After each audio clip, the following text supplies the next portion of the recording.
बिस्मिल्लाहिर्रहमानिर्रहीम। अस्सलाम वालेकुम। मैं हूं सुरैया खान और आप लोग देख रहे हैं महफिल खास प्रोग्राम J91 न्यूज़ में।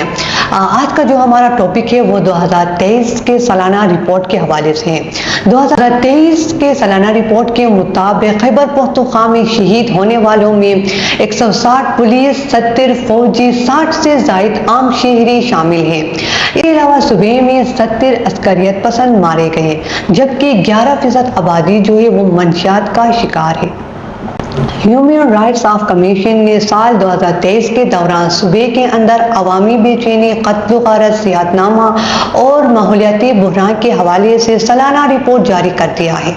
पेशावर प्रेस क्लब में प्रेस कॉन्फ्रेंस के दौरान सूबाई वाइस चेयरमैन अकबर खान और जायद अहदेदारों ने साल 2023 के सालाना रिपोर्ट पेश करते हुए कहा है कि सूबे के अंदर HRC की 2023 के इंसानी हुकूक के हवाले से सालाना रिपोर्ट परेशान कुन वाक़े की निशानदेही करता है।